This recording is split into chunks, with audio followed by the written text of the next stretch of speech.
అన్ని బాగా చేసినాక 30,000 కోట్ల రైతుల రుణమాఫీ కాకుండా ఎట్లున్నాయి? మీరు అన్ని రైతులను రాజులను చేసిర్రు, రైతు బంధు ఇచ్చిర్రు, అన్ని చేసినాక మళ్ళీ 30,000 కోట్ల రూపాయలు వాళ్ళ మీద ఎందుకు భారమైంది? ఎందుకు రుణాలు మిగిలినాయి? అది చెప్పండి.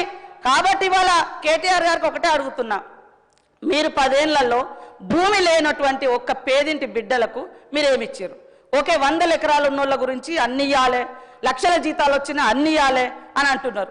మరి పేదోడికి మీరు ఈ 10 ఏళ్లలో కనీసం ఉచితంగా కరెంట్ ఇయ్యలే, కనీసం ఇవాళ ఉచితంగా ఎర్ర బస్ ఫ్రీ ఇస్తే కూడా మీరు ఓర్వలేకపోతున్నారు. అదేవిధంగా వాళ్ళకి 10 ఏళ్లలో ఏమిచ్చిర్రు? భూమి లేని వాళ్ళకి ఏమిచ్చారు? మేము ఇప్పుడు భరోసా కింద 12,000 రూపాయలు పెట్టినాం, ఉచితంగా కరెంట్ ఇస్తున్నాం. వాళ్ళ ఆర్థిక భారాన్ని తగ్గించడం కోసం, కుటుంబ భారాన్ని తగ్గించడం కోసం పేదింటి బిడ్డలకు, ఆడబిడ్డలకు 500 గ్యాస్ చేసినాం. మీరు ఎందుకు చేయలేదు? మరి మేము ఉచితంగా బస్సు పెడితే గగ్గోలు పెడుతున్నారు, ఉచితంగా 200 యూనిట్ల కరెంట్ ఇస్తే గగ్గోలు పెడుతున్నారు. కాబట్టి మీ వైఖరి ఏందో స్పష్టం చేయండి. మీ వైఖరి ఏందో అంటే అందరికీ వాళ్ళు 100 ఎకరాల ఫామ్ హౌస్లు ఉన్నా కూడా ఇవ్వండి అని అంటారా? అదే చెప్పండి. నేను ఈ సందర్భంగా కూడా మా వ్యవసాయ శాఖ మంత్రి గారిని కోరుతా ఉన్నా, దయచేసి ఎవరెవరికి ఎంతెంత పోతుందో ఆ వివరాలు మొత్తం గ్రామాలలో పెట్టాలి. ఏ కుటుంబానికి ఎంతెంత రైతు బంధు పోతుంది, ఎవరెవరిది ఎంత అనేది వివరాలు బయట పెట్టాలి.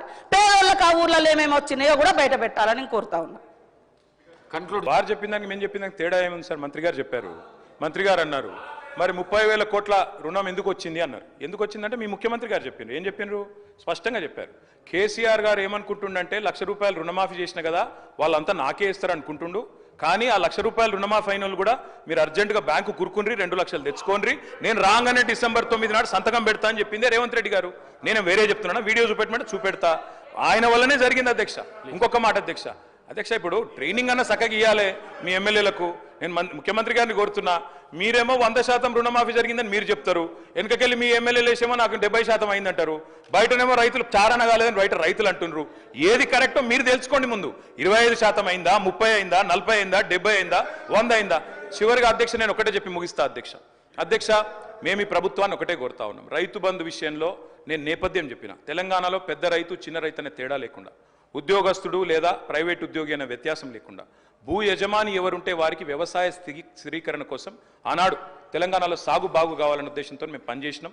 అందరికీ రైతు బంధు ఇచ్చినాం. మీరు కటింగులు పెట్టదలుచుకుంటే అది మీ ఇష్టం, మీ విఘ్నత.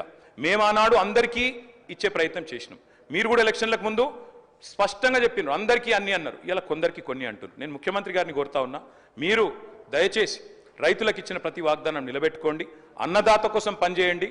కొడంగల్లో రైతులను జైల్లో పెట్టినారు అదాని కోసం. అట్లాంటి